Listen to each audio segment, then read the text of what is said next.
ॐ तव कथामृतं तप्तजीवनं कविभिरीडितं कल्मषापहं श्रवणमङ्गलं श्रीमदाततं भुवि गृह्णन्ति ये भूरिदा जनाः। শ্রীযুক্ত সুরেন্দ্রের বাগানে মহোৎসব 1884 15ই জুন। একজন ভক্ত, জীবের অহংকার কেমন করে যায়? শ্রীরামকৃষ্ণ। ঈশ্বরকে দর্শন না করলে অহংকার যায় না। যদি কারু অহংকার গিয়ে থাকে, তার অবশ্য ঈশ্বর দর্শন হয়েছে।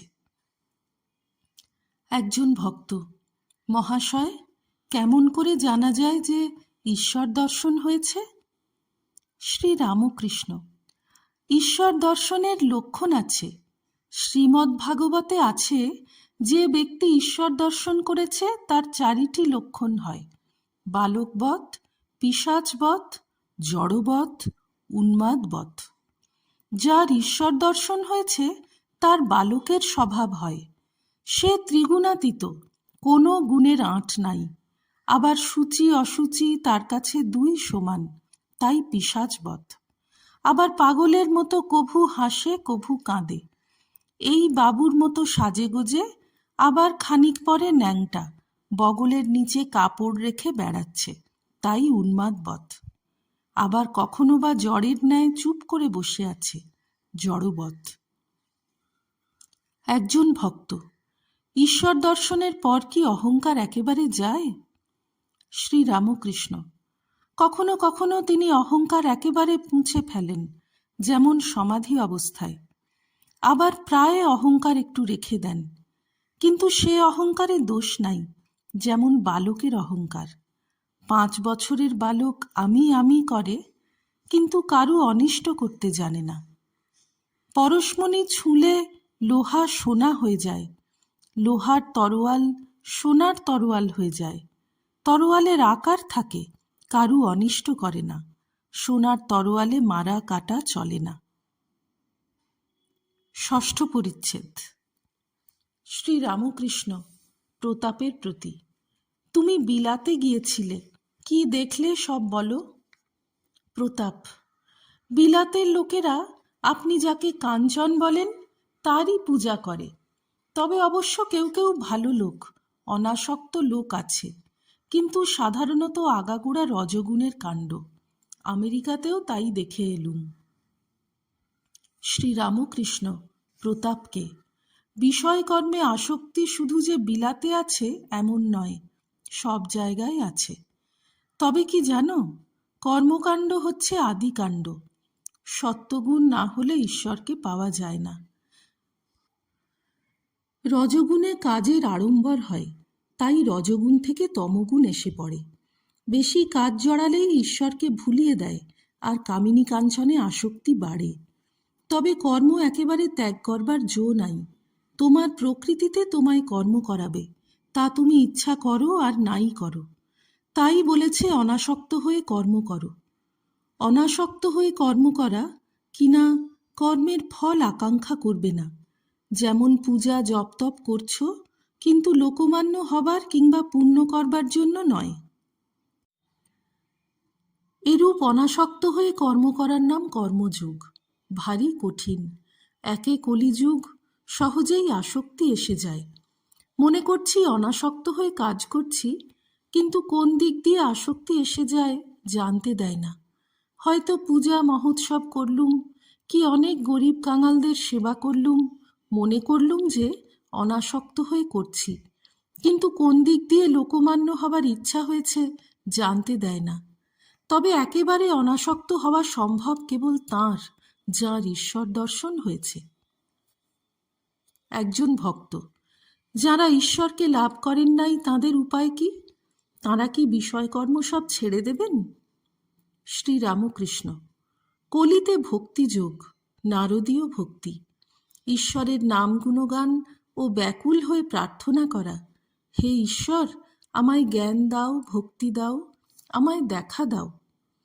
কর্মযোগ বড় কঠিন, তাই প্রার্থনা করতে হয়, হে ঈশ্বর, আমার কর্ম কমিয়ে দাও, আর যেটুকু কর্ম রেখেছ সেটুকু যেন তোমার কৃপায় অনাসক্ত হয়ে করতে পারি, আর যেন বেশি কর্ম জড়াতে না ইচ্ছা হয়। কর্ম ছাড়বার জো নাই। আমি চিন্তা করছি, আমি ধ্যান করছি, এও কর্ম। ভক্তিলাভ করলে বিষয়কর্ম আপনা আপনি কমে যায়, আর ভালো লাগে না। ওলা মিছরির পানা পেলে চিটেগুড়ের পানা কে খেতে চায়? একজন ভক্ত: বিলেতের লোকেরা কেবল কর্ম করো কর্ম করো করে, কর্ম তবে জীবনের উদ্দেশ্য নয়? শ্রীরামকৃষ্ণ: জীবনের উদ্দেশ্য ঈশ্বর লাভ। কর্ম তো আদি কাণ্ড, জীবনের উদ্দেশ্য হতে পারে না। তবে নিষ্কাম কর্ম একটি উপায়, উদ্দেশ্য নয়। শম্ভু বললে, এখন এই আশীর্বাদ করুন যে যা টাকা আছে সেগুলি সদ্ব্যয়ে যায়। হাসপাতাল, ডিসপেন্সারি করা, রাস্তাঘাট করা, কুয়ো করা, এইসবে। আমি বললাম, এসব কর্ম অনাসক্ত হয়ে করতে পারলে ভালো, কিন্তু তা বড় কঠিন। আর যাই হোক, এটি যেন মনে থাকে যে তোমার মানব জন্মের উদ্দেশ্য ঈশ্বর লাভ, হাসপাতাল ডিসপেন্সারি করা নয়। মনে করো ঈশ্বর তোমার সামনে এলেন, এসে বললেন, তুমি বর লও। তাহলে তুমি কি বলবে, আমায় কতকগুলো হাসপাতাল ডিসপেন্সারি করে দাও? না, বলবে, হে ভগবান, তোমার পাদপদ্মে যেন শুদ্ধা ভক্তি হয়, আর যেন তোমাকে আমি সর্বদা দেখতে পাই। হাসপাতাল ডিসপেন্সারি এসব অনিত্য বস্তু, ঈশ্বরই বস্তু, আর সব অবস্তু। তাঁকে লাভ হলে আবার বোধ হয় তিনিই কর্তা, আমরা অকর্তা। তবে কেন তাঁকে ছেড়ে নানা কাজ বাড়িয়ে মরি? তাঁকে লাভ হলে তাঁর ইচ্ছায় অনেক হাসপাতাল ডিসপেন্সারি হতে পারে। তাই বলছি, কর্ম আদি কাণ্ড, কর্ম জীবনের উদ্দেশ্য নয়। সাধন করে আরও এগিয়ে পড়ো। সাধন করতে করতে আরও এগিয়ে পড়লে শেষে জানতে পারবে যে ঈশ্বরই বস্তু আর সব অবস্তু। ঈশ্বর লাভই জীবনের উদ্দেশ্য। একজন কাঠুরে বনে কাঠ কাটতে গিয়েছিল। হঠাৎ এক ব্রহ্মচারীর সঙ্গে দেখা হলো। ব্রহ্মচারী বললেন, ওহে, এগিয়ে পড়ো। কাঠুরে বাড়িতে ফিরে এসে ভাবতে লাগলো, ব্রহ্মচারী এগিয়ে যেতে বললেন কেন? এই রকমই কিছুদিন যায়। একদিন সে বসে আছে, এমন সময় এই ব্রহ্মচারীর কথাগুলি মনে পড়ল। তখন সে মনে মনে বললে, আজ আমি আরও এগিয়ে যাব।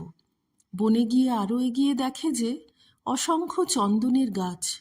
তখন আনন্দে গাড়ি গাড়ি চন্দনের কাঠ নিয়ে এলো, আর বাজারে বেচে খুব বড় মানুষ হয়ে গেল। এই রকমই কিছুদিন যায়। আর একদিন মনে পড়ল ব্রহ্মচারী বলেছেন, এগিয়ে পড়ো। তখন আবার বনে গিয়ে এগিয়ে দেখে নদীর ধারে রূপোর খনি। একথা সে স্বপ্নেও ভাবে নাই। তখন খনি থেকে কেবল রূপো নিয়ে গিয়ে বিক্রি করতে লাগলো। এত টাকা হলো যে আন্ডিল হয়ে গেল। আবার কিছুদিন যায়। একদিন বসে ভাবছে, ব্রহ্মচারী তো আমাকে রূপোর খনি পর্যন্ত যেতে বলেন নাই, তিনি যে এগিয়ে যেতে বলেছেন। এবার নদীর পাড়ে গিয়ে দেখে সোনার খনি। তখন সে ভাবলে, ওহো, তাই ব্রহ্মচারী বলেছিলেন এগিয়ে পড়ো। আবার কিছুদিন পরে এগিয়ে দেখে হিরে মানিক রাশিকৃত পড়ে আছে। তখন তার কুবেরের মতো ঐশ্বর্য হলো। তাই বলছি যে যা কিছু করো না কেন, এগিয়ে গেলে আরও ভালো জিনিস পাবে। একটু জপ করে উদ্দীপন হয়েছে বলে মনে করো না যা হবার তা হয়ে গেছে। কর্ম কিন্তু জীবনের উদ্দেশ্য নয়। আরও এগোও, কর্ম নিষ্কাম করতে পারবে।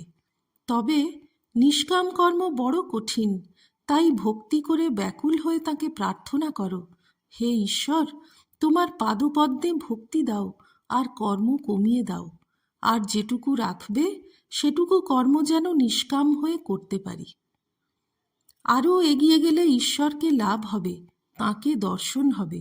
ক্রমে তাঁর সঙ্গে আলাপ কথাবার্তা হবে। কেশবের স্বর্গলাভের পর মন্দিরের বেদি লইয়া যে বিবাদ হয়, এইবার তাহার কথা পড়িল।